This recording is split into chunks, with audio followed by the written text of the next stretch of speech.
What's good, Watch the Commanders fan? You know how we do about this time. Well, I kind of stuttered on that one. You know how we do about this time. Yep. So we're going to talk about week one, actually, um, training camp week one. Some hits, some misses, what we observed. I was there on Friday and Saturday. Wasn't there when the start of the training camp was start on Wednesday, but there's a lot to talk about. So we're gonna spend a little bit of time going over some stuff. You just sit right here and let us kick it.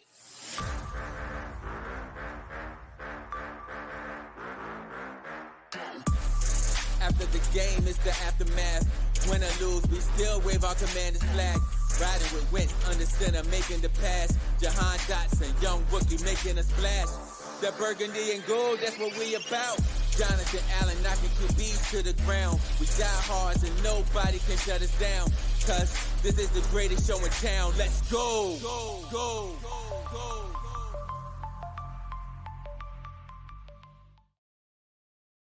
All right, we back. So, like I said, I was there Friday and Saturday. Heat was ridiculous on Friday. Not so bad on Saturday, but was ridiculously on Friday. Um, got to meet a couple of people, talked to some of the players on Saturday as they come up and sign autographs and stuff. Got to chop it up with them a little bit. Um, got to meet. Shout out to Rio and Josh Taylor and Rio Robinson. Shout out to them. Got to meet them for the first time, and it was my first training camp. But nevertheless, it was so electric and so great to see that the fans was there. Saturday we had almost like probably about I say 10,000 there. It was packed Friday also. But like I said, it's just great to see how this team is being well received by the fans. Now that ownership has changed, Josh Harris is making his play in, coming in. You had Katie there on Friday showing his support for the team, which, we all know that Katie is a big Washington Commander fan, so it's great to see this whole thing come to fruition. We've been waiting for 20 plus years to see the fans really engage with this team. And I can tell you this, my experience seeing this over the weekend was phenomenal. I can't, I mean, I've been to games, but just to feel that electricity when these guys was on the field practicing, hearing them getting cheered. I mean, they was cheering Chase yesterday. He was over there talking to the fans, high fiving the fans and everything. And then, Terry is like probably the ambassador player for this team. He had There has not been a player that the fans recognize with so much since RG3. And we all loved us some RG3. We all love some Alfred Morris. I mean, we all love some Chris Cooley back in the day. But just to see these fans yelling Terry's name, I mean, and you got to think about it. Terry is so humble. He is so humble, man. And he takes it in stride. I love that about him. I mean, just for me to see it up close, it gives me a whole newfound perspective of this team, where this team is, where they going, where they striving. Like I said before, even if I didn't go to training camp over the weekend, this team is going to be special when the season starts. Make no mistake about this. This team is going to come out. People are going to be sleeping on us, but when we start beating some of these good teams, they are going to start talking about us. They're going to start talking about it. They're going to have no choice. The enthusiasm, the grit, the knowledge, the passion, the accountability that Eric Bieniemy has brought to this team. He's not playing with them. He makes them guys work hard.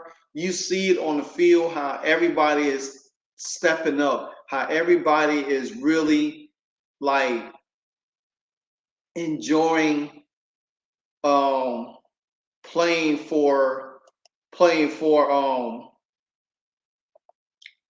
the Commanders.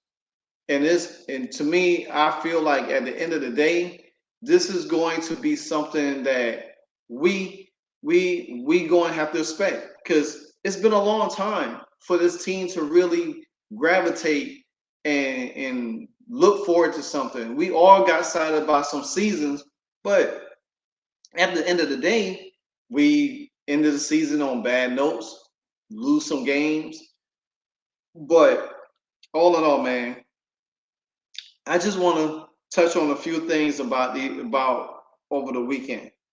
Um, you get to see Sam Howell close up, how he is commanding the offense. Now his first couple of days was good. The last, Saturday Sunday wasn't so good. He threw a pick yesterday. And Forbes got it, and now I got to see Forbes close up. The dude, he's a slender kind of guy. He's slender kind of guy. And I mean, he's a little bit more leaner and defined than I am, but we roughly around the same height. I got to be up close with Percy Butler, which I love Percy Butler, and I do feel that he's going to have a breakout season too. I think he's going to feed off.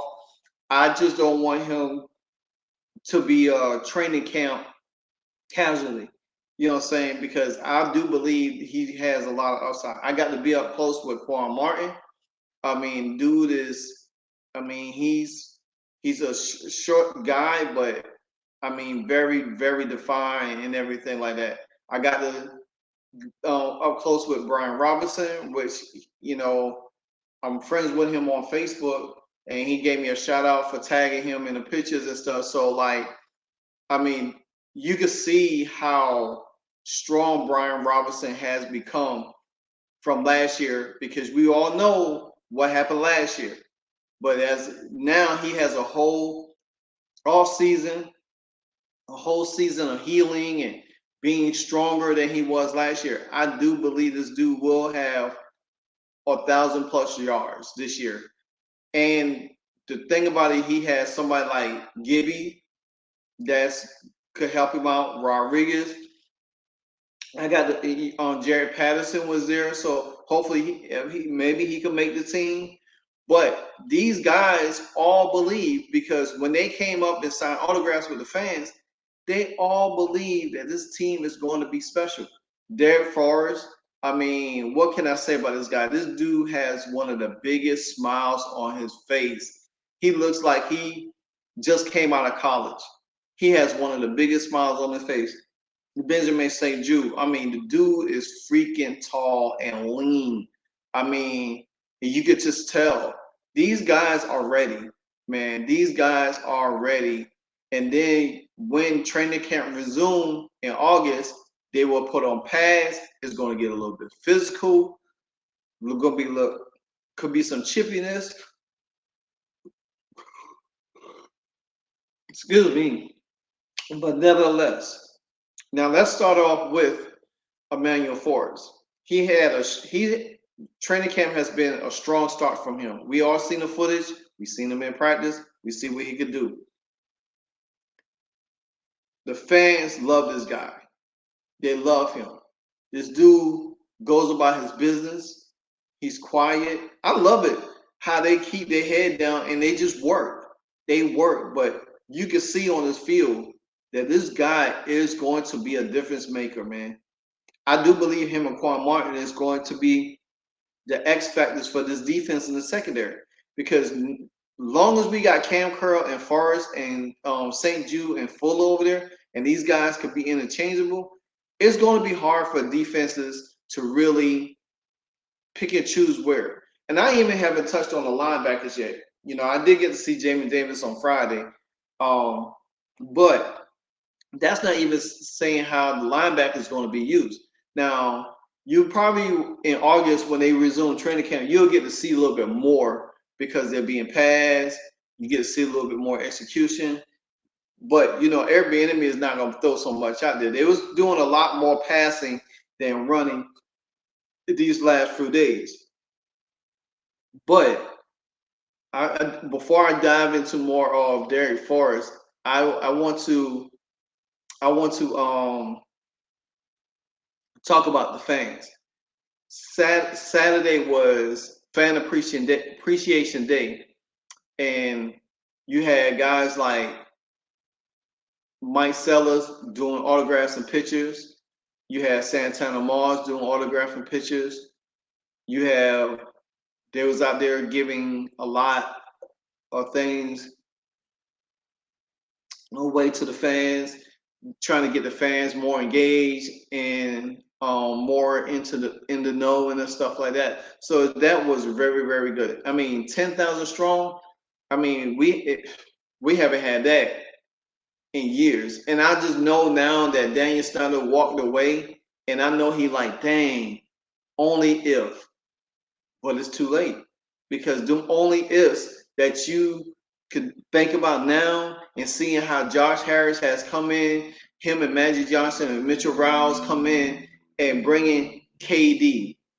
You having guys autographing. You having massive turnout every day in training camp. And now these fans have hope. You know what I'm saying? And guess what? You sitting back now like, dang, man, I wish I had did this different. But it's too late because you had a chance to do this. This fan base would embrace Daniel Snyder wholeheartedly if Daniel Snyder had have been for the fans, had included fans, had included the old Washington players, you know, not scheming, stealing, and being a misogynist and you know, and turning a blind eye and doing all of this crazy stuff. You know what I'm saying? It just didn't make sense to me. But nevertheless, moving right along. Emmanuel Forbes is everything that we have thought he was. Now, like I said, a lot of us wasn't sure about him because his slender build, and he played in SEC. And you know, and honestly, SEC do turn out some pretty decent players. Now, quarterbacks wise, nah. Running backs, linebackers, cornerbacks, wide receivers, yeah, they do turn them out. It's just been a knock on Emmanuel Forbes because he's slender, but the dude is a turnover freak of nature. He smells where the ball at. And case in point, Sam Howell took a logical approach on the 11-11 drill, and he was ironing Terry McLaurin. Now we've seen some of the OTA battles and all of that stuff. You know how Forbes was, but the throw from Sam Howell however, wasn't sharp. But Forbes took the 16th pick into the draft. He was the 16th pick in the draft. Show why the future opponents must think twice about targeting him. I mean, the dude stepped in front of that pass and literally picked it off. And if that was really in the game, that would have been a touchdown. That would have been a touchdown because he could read, and that's what his knack is. And it's going to be hard. Teams, I'm telling you, this dude is literally. I'll say this. I give Emmanuel Forbes 5 interceptions on the season. He could get more. He could be like how Trayvon Diggs was. But to me, I think he's a better athlete. He's very rangy. He's fast. He's quick, twitch. You know what I'm saying? He plays defense way better to me than Trayvon Diggs. Trayvon Diggs got burned a lot last year. And if it wasn't for his defensive front, he probably wouldn't have got half of them picks a year ago. But nevertheless, but I'm going to tell you, Ron Rivera said this, the young man works hard. He's a very smart, diligent young man when it comes to learning and trying to learn.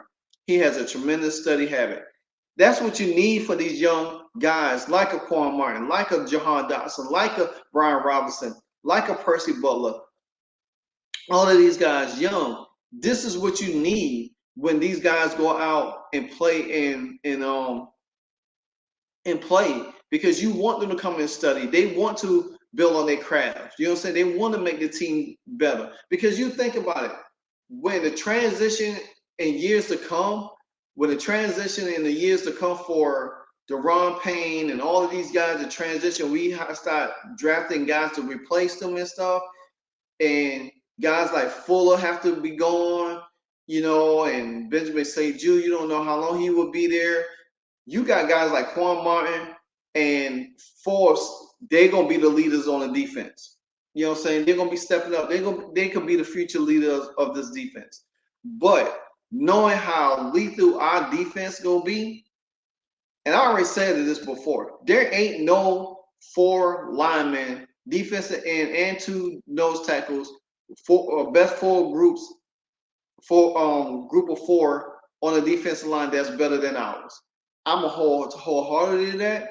If you want to call me out on it, we could go to it.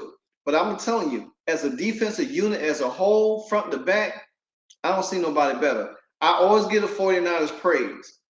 But I just think, and yeah, I think that Philly has a good defense, but I don't think their defensive group is better. Because guess what? They still had to draft some people in. We draft some people in. But our front is intact year in and year out. Chase coming back. Speaking of Chase, looking every bit of healthy, looking strong.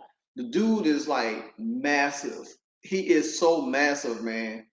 And get to see, and for me to get to see him close up is ridiculous. You know what I'm saying? This dude is like, I mean, him and Montez Sweat, man, is ridiculous athletes. And to me, I feel like this defensive unit is going to be a force to be reckoned with. Chase got something to prove. He has something to prove. Me and a group of guys was talking about this yesterday. Ron Rivera will pay you if you produce. That's one thing we know. He paid Jonathan Allen, he paid Terry, he paid Deron. I do believe Sweat gonna get his deal this year. I think going into next year, Chase gonna get his deal, or he might get it at the end. I believe Cam Curl gonna get his deal too. I believe these deals are already in the works, but there will not be a better defensive unit than us.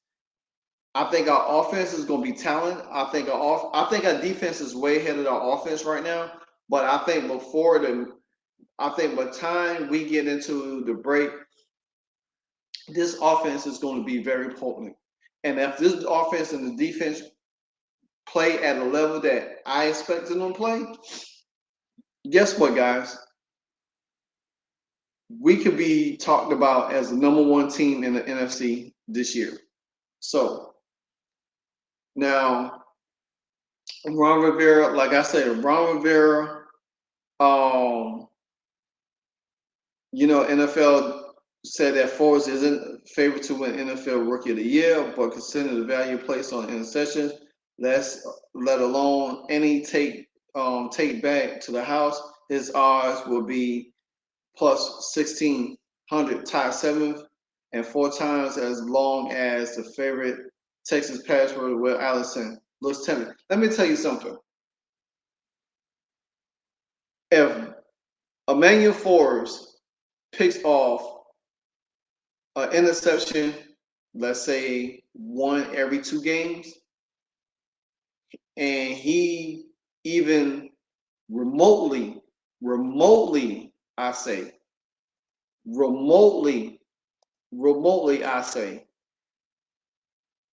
take it to the house. He takes it to the house. If he even runs 2 back this year, if he runs 2 back and put the team in position to where you could say score points, and he gets at least 5 or 6 interceptions this year, he's winning Rookie of the Year. He's winning rookie of the year. I don't care what Will Anderson does. He's winning rookie of the year. Last year, Chase Young won rookie of the year. RG3 won rookie of the year.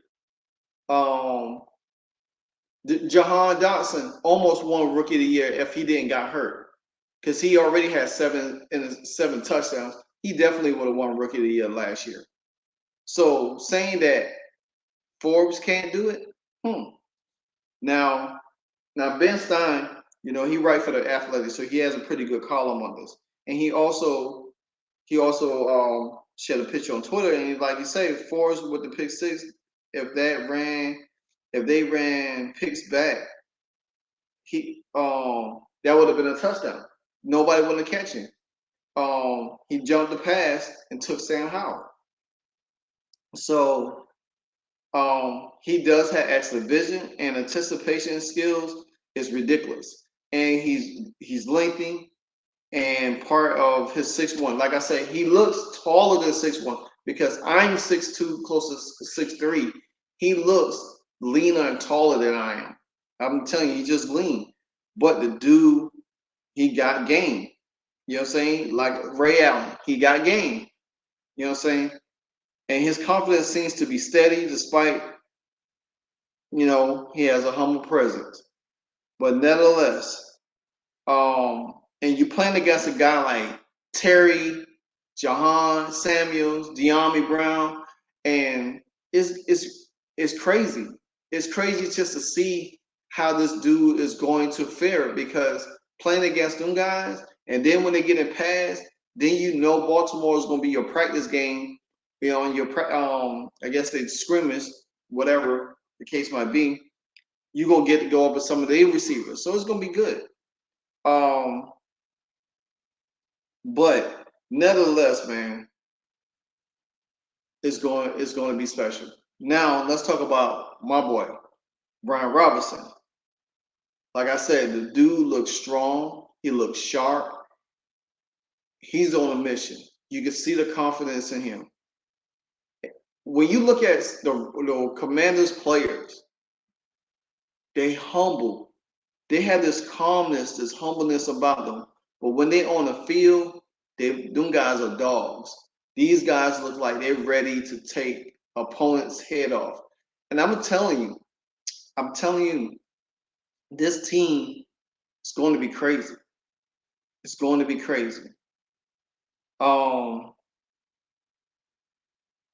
Brian Robinson said he doesn't want to be dimensional, and he just don't want to be a power back. And we all know what he did in Alabama, because he has operated in the passing game. So you could use him many ways. And he said he wanted to be able to run routes, run down the field, catch the ball with soft hands, and continue to grow in his game. And you got to think about it. Times that you could lead with Antonio Gibson, you could switch up and bring Brian Robinson in there, because guess what? The dude is hard to bring down anyway. You got to think about it. Last year, he wasn't even fully healthy after getting shot, and he came back. And you could see that each game he started getting stronger and stronger and stronger. You know what I'm saying? I'm telling you, Brian Robinson is going to have, I'll say he has over 1,000 yards this year rushing. I give him about 6 touchdowns. I give Brian Robinson about 6 touchdowns, over 1,000 yards. That's going to be good. So, but I mean, now he's like what, 225. He has a rugged run, but the thing about it is, he does hit the hole hard. He hits the hole harder than Antonio Gibson. And speaking of Antonio Gibson, he's looking good in practice. All of these guys been looking good. You know what I'm saying? The offense played well some days over the defense, but the defense got they say too. So this is what it's all about. This is what it's all about. You know what I'm saying? Now, we all know, we're going to talk about the wide receivers. We already know that Brian Pringle came in because he was in Eric Bieniemy's system, He had 7 touchdowns and 67 receptions with Kansas City from 2019 and 21, including 4 grabs for 568 yards and 5 scores in that final season. Now, he knows Eric Bieniemy system really good. And let's talk about the wide receivers with Jahan, McLaurin, Samuels, and De'Ami Brown. I mean, could there be an odd man out in this group? I mean, could Samuels be the odd man out? I mean, he is due some money next year. I mean, who knows? If Pringle plays good, he could outshine him. Who knows? But he could be that Cam Sims replacement also, because we lost Cam Sims this offseason, which I love Cam Sims. Now he's with the Raiders. You got Marcus Kemp, who's the only veteran that's 6'1", and both are return factors. You know what I'm saying? That's why this kind of holdover Dax Mallett is unwise, even if he has a safe, not even occasional respect to his fans. Then again, Washington has several players practicing catching punts each morning of practice, including Dotson and undrafted free agent Casimir Allen and Mitchell Teasley, in which I recorded that. I actually recorded that in my video Saturday that they was practicing catching punts yesterday. They had this big ball where they had once they catch the punts, they had to invade it and everything like that. And so, me personally, um, I don't know. I could see Dax Manline getting cut. Casimir Allen could make the practice squad. I could see Marcus Kemp getting played. I don't see none of our main wide receivers getting cut. I just don't. I can't fathom that right now. You know what I'm saying? I think the guys that we picking up, like a Marcus and Pringle, could be return options. So that could be good. That keeps our main guys fresh. Now, like I say, Jahan can run, but you don't want to overexert him in the punt game because you need him offsetting Terry in the offense. So, I think we have an opportunity to have 2,000 yards rushers. I do believe that. I think we have that opportunity for that, to have 2,000 yard rushers. So that could be a good thing to look forward to. But nevertheless, man, I just think that the tight end's looking good, especially Logan Thomas. Logan Thomas is looking like his old self. He's looking like his old self right now. He's doing some things. I did get a clip of him also, working out. Cole Turner looking good. So all these weapons that Washington has on the offensive line is going to pay dividends, especially when we have to play teams that you definitely gonna have to really use your guys and personnel. And I think Eric Bieniemy is getting guys that he knows, to do certain things, and guys that can't do certain things, he's going to make sure that it all even out. But nonetheless, man, I will say this season is going to be special. And if you're a Commanders fan, you don't want to miss this season. You don't want to. I mean, I'm just telling you, you don't want to miss this season. This season is going to be hella special. From training camp, preseason, into the regular season, the Washington Commanders are coming. And if you don't believe it, sit back and watch, because I got to see this team firsthand. Like I said, I got to see Sam Howell. The dude could throw the ball. He knows how to place the ball. Practice, he making some mistakes, but at the same time, once you get into some live games, it's going to help him a lot. The main thing is, as long as this team continues to grow, gel, and be one, and now that they know the fans is going to pump them up, especially, oh my gosh. All I'm saying is that watch out. Here we come, because we coming. Until then, like, comment, subscribe, hit that notification bell anytime I drop a hot call. a hardcore video. But man, what else can I say? We here. We here. Until then, it's your boy LiveWire Sports. I'm out. Peace.